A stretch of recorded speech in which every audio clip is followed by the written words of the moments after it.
Bine ne-am regăsit, dragi prieteni! Duminica aceasta este o zi foarte importantă pentru Moldova, care este chemată să-și aleagă viitorul. O Moldovă care s-a demonstrat a fi foarte vulnerabilă, fiind la un pas de a fi cumpărată la propriu la alegerile trecute cu doar câteva zeci de milioane de euro.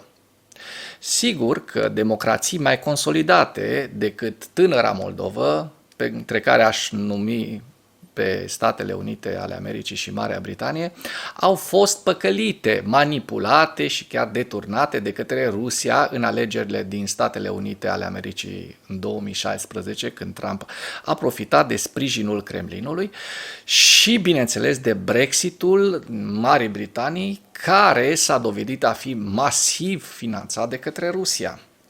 Însă Moldova nu este în poziția de forță pe care economiile și armatele celor două state le-o dă.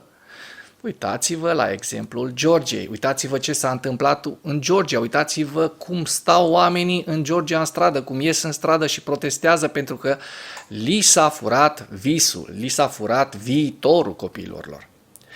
Pentru că Moldova, dacă ratează acest pas al integrării europene, va rămâne fără libertate, va rămâne fără un viitor limpede.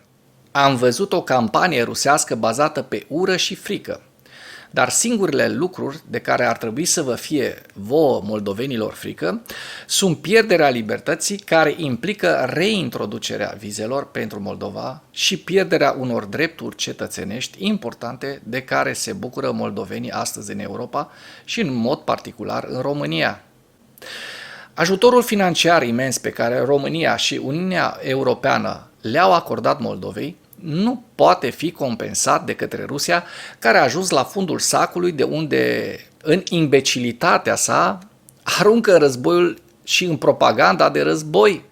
Există un război hibrid al Rusiei împotriva Moldovei, în care au intervenit și oamenii din showbizul românesc și, bineînțeles, maneliștii români în frunte cu Culiță Sterp, care promovează pentru câteva zeci de mii de euro candidatul pro-rus Stoianoglu.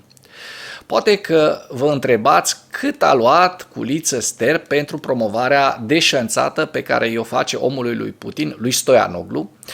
Cei de la Fanatic au dezbătut subiectul și au ajuns la o concluzie, la concluzia că Culiță cel Sterp la onoare a luat 50.000 de euro. 50.000 de euro pentru un minut de promovare pro-Kremlin, atât este de disperat Putin pentru a pune din nou laba pe Moldova, pentru că deja în Moldova nu mai are pe cine să cumpere. A cumpărat cam toată lumea care ar putea fi cumpărată, vreo 300-400 de mii de moldoveni. Și atunci a îndreptat atenția către România, cum ar putea să influențeze votanții moldoveni cu cetățenie moldoveană din România. Cred că tinerii moldoveni sunt mult mai inteligenți de atât și înțeleg foarte bine hidoșenia din spatele acestei scheme, acestei promovări profund imorale. Moldoveni, nu puneți botul la propaganda rusă, pentru că Rusia nu o să vă aducă nici bunăstare și nici fericire.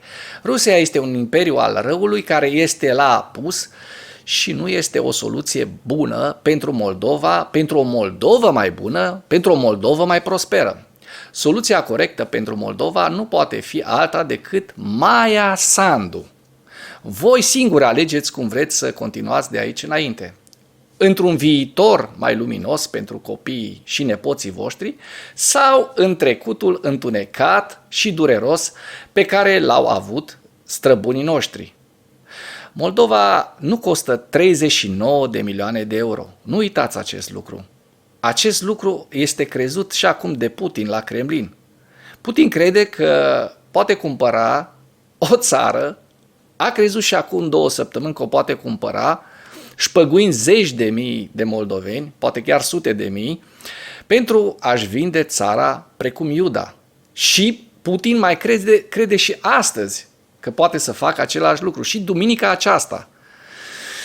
Vă întreb, oare atât de puțin costă onoarea voastră? 10-20 de euro?